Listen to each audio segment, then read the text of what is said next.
बिस्मिल्लाहिर्रहमानिर्रहीम। औरतें तरावी की नमाज कैसे पढ़ें? तरावी पढ़ने का आसान तरीका सीखें। हज़रत आयशा सिद्दीक़ा रज़ी अल्लाह ताला अन्हा फरमाती हैं कि रसूलुल्लाह सल्लल्लाहु अलैहि वसल्लम ने रमज़ान की रात मस्जिद में नमाज तरावी पढ़ी। लोगों ने आप सल्लल्लाहु अलैहि वसल्लम के साथ नमाज पढ़ी।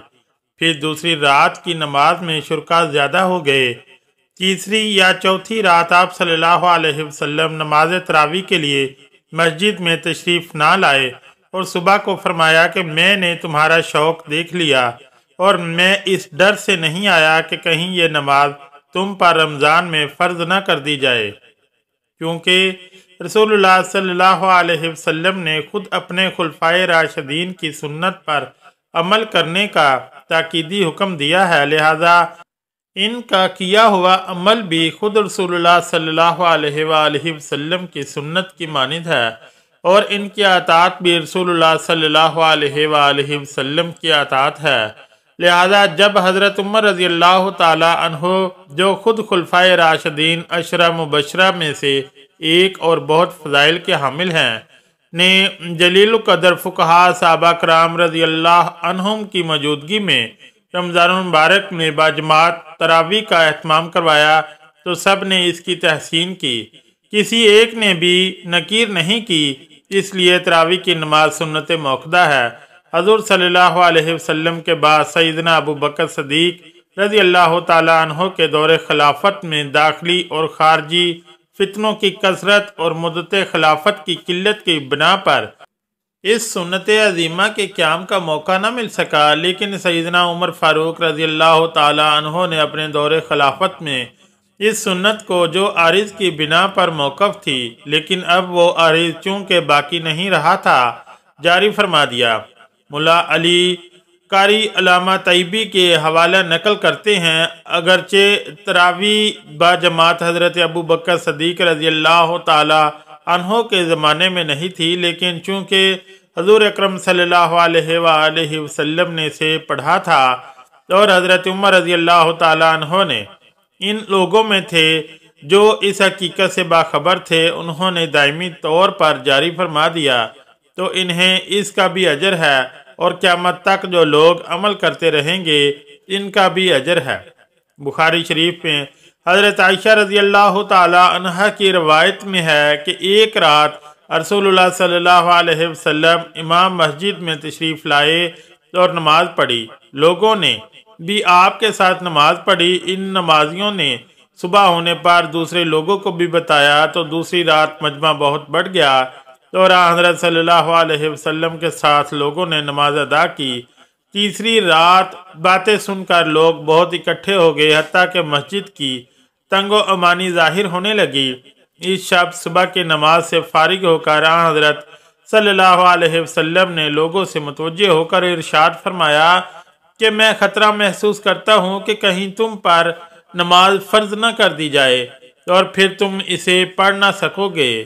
तरावी की नमाज जिस तरह मर्दों के लिए पढ़ना ज़रूरी है, इसी तरह औरतों के लिए भी इस नमाज को पढ़ना ज़रूरी है। बहुत सी ख़वातीन इस गलत फहमी का शिकार होती हैं। वो ये समझती हैं कि शायद तरावी की नमाज सिर्फ मर्दों के लिए पढ़ना ज़रूरी है, औरतों के लिए इस नमाज को पढ़ना ज़रूरी नहीं है।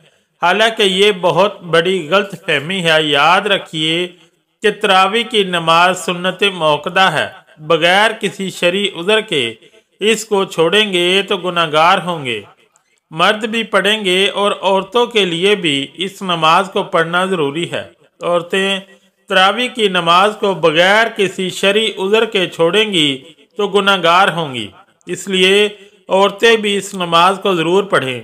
अब मसला ये है कि मर्द हज़रात तो मसाजिद चले जाते हैं जहाँ पर बाकायदा तरावी की नमाज जमात के साथ अदा की जाती है, लेकिन ख़वातीन घर के अंदर इस नमाज को किस तरीके से पढ़ें, इस नमाज के पढ़ने का तरीका क्या है, इस नमाज की नीयत कैसे करेंगे, इस नमाज में कौन कौन सी सूरतें पढ़ी जाएंगी।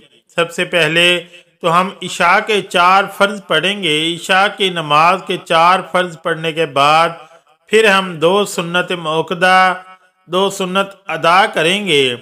इसके बाद वितर नहीं पढ़ेंगे। फिर 20 रकत तरावी की नमाज अदा की जाएगी। 20 रकत तरावी की नमाज पढ़ने के बाद फिर वितर पढ़ेंगे। 4 फर्ज पढ़ लिए, 2 सुन्नत पढ़ ली, फिर इसके बाद 20 रकत तरावी की नमाज है और वो 2-2 रकत करके पढ़ी जाएगी। यानी 2 रकत पढ़ के सलाम फिर देंगे, फिर इसके बाद 2 रकत इस तरह से 2-2 रकत करके 20 रकत तरावी की नमाज अदा करेंगे। अगर आप 4 रकत पढ़ती हैं तो जब भी कोई हरज नहीं, नमाज हो जाएगी, लेकिन बेहतर नहीं है। मुनासिब ये है कि 2-2 रकत करके पढ़ी जाए। 4 रकत के बाद तरावी की दुआ को पढ़ेंगे। अगर आपको दुआ ज़बानी नहीं आती तो इसको देखकर भी पढ़ सकते हैं। हर 4 रकत के बाद इस दुआ को पढ़ेंगे। 4-4 रकत के बाद इस तरह बैठकर दुआ या तस्बीह पढ़ी जाएगी। 20 रकत इस तरह से मुकम्मल होगी। अब मसला ये है कि इन 20 रकतों में हमने कौन सी सूरतें पढ़नी हैं। नाज़रीन, इसके लिए कोई ख़ास सूरतें नहीं हैं। ये ज़रूरी नहीं कि ये सूरतें पढ़ी जाएं। जो भी आपको कुरान पाक आता है, कोई सूरतें आपको आती हैं, 10 सूरतें आती हैं, 10 पढ़ लें। 5 आती हैं, 5 पढ़ लें। जब वो 10 सूरतें ख़त्म हो जाएं, अभी तरावी की नमाज बाकी है तो फिर दोबारा से इनको दोहराएं। अभी भी बाकी हैं तो फिर दोबारा से दोहराएं। इसी तरीके से तरावी की नमाज में जो सूरतें आपको आती हैं वो सूरतें पढ़ी जाएंगी और इस तरीके से 20 रकत तरावी की नमाज अदा करेंगे।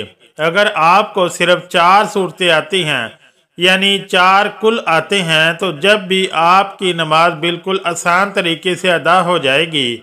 यानी 2 रकतों में आपने 2 कुल पढ़ लिए, इसके बाद फिर 2 रकतों में फिर 2 कुल पढ़ लिए। इस तरीके से 4 रकत भी हो जाएगी, 4 कुल भी ख़त्म हो जाएंगे। फिर दोबारा से दोहराएं, लेकिन तरतीब का ख़ास ख्याल रखना है कि पहले वाली बाद में नहीं पढ़नी और बाद वाली पहले नहीं पढ़नी। इस तरीके से नहीं करना। पहले इसको पहली रकत में पढ़ लें, जो बाद में आ रही है इसको बाद में दूसरी रकत में पढ़ लें। तो ये था तरावी की नमाज अदा करने का तरीका। अब इसकी नियत कैसे करेंगे? नियत कहते हैं दिल के पुख्ता इरादे को। ज़बान से नियत करना कोई ज़रूरी नहीं, कोई शर्त नहीं है। दिल के अंदर जो आपका इरादा है, आप खड़ी हुई हैं, आपने दिल के अंदर इरादा किया है कि मैं 2 रकत तरावी की नमाज पढ़ती हूँ, बस यही नियत होगी। इसके अलावा कोई ज़बान से नियत करना ये कोई ज़रूरी नहीं है। लेकिन अल्लामा बयान फरमाते हैं कि ज़ुबान से नियत करना मुस्तहब है। अगर आप ज़ुबान से नियत करें तो इस तरह भी कर सकते हैं कि मैं नियत करती हूँ 2 रकत नमाज तरावी वास्ते अल्लाह तबारक व तआला के मुँह मेरा काबा शरीफ की तरफ, अल्लाह अकबर। ये तरीका है नियत करने का ज़ुबान से। लेकिन कोई ज़रूरी नहीं है 20 रकत ख़त्म हो जाने के बाद फिर दुआ पढ़ेंगे। दुआ करने के बाद फिर वितर की नमाज पढ़ी जाएगी, क्योंकि हमने पहले वितर की नमाज नहीं पढ़ी थी। फिर चाहें तो आके नफल भी पढ़ सकते हैं, चाहें तो ना पढ़ें, वो आपकी मर्जी है। वितर पढ़ने के बाद आपकी नमाज ख़त्म हो जाएगी। यह नमाज तरावी अदा करने का तरीका है। औरतों के लिए बेहतर यही है कि तनहा तरावी की नमाज पढ़ लें। अगर घर में जमात हो रही है तो जमात में भी शरीक हो सकती हैं, लेकिन औरतों का इमामत कराना दुरुस्त नहीं है। औरतों की इमामत की कई सूरतें हैं। कोई हाफिजा खातून है, वो अपने घर के मर्द औरत की इमामत करे, ये नाजायज़ है, इसलिए कि औरतें मर्दों की इमामत नहीं कर सकती। खैरुल कुरान में इसकी कोई मिसाल नहीं है। हजरात सहाबियात में बात बहुत बुलंद मुकाम की हामिल थी। हजरत आयशा का अमल तकवा में सहाबा की निगाह में बुलंद मुकाम था। सहाबियात मुश्किल मसाइल में इनसे रजू किया करती थी, लेकिन कोई एक वाक़या भी ऐसा मज़कूर नहीं है कि औरतों ने मर्दों की इमामत की हो। हदीस में है, आप सल्लल्लाहु अलैहि वसल्लम ने फरमाया, औरतों को पीछे रखो जैसे अल्लाह ने इनको पीछे रखा है।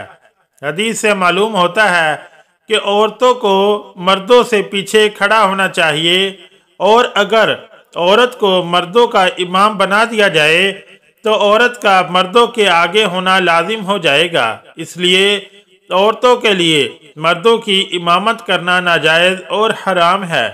موجودہ حالات میں بعض لوگوں نے یہ بھی سوال کیا ہے کہ گھر میں حافظہ عورت ہے اور مردوں میں کوئی بھی امامت کرنے کا اہل نہیں ہے، اور یا مرد کو زیادہ قرآن یاد نہیں ہے، تو کیا عورت اپنے محرم مردوں کی امامت کر سکتی ہے؟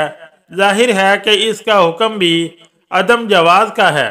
مرد حضرات جس طرح فرض نماز ادا کرتے ہیں اسی طرح تراویح کی نماز بھی ادا کریں گے۔ دعا ہے کہ اللہ پاک ہم سب کو دین کی سمجھ عطا فرمائے، آمین یا رب العالمین۔ اگر ویڈیو اچھی لگی تو چینل کو لائک اور سبسکرائب ضرور کریں۔ شکریہ، اللہ حافظ۔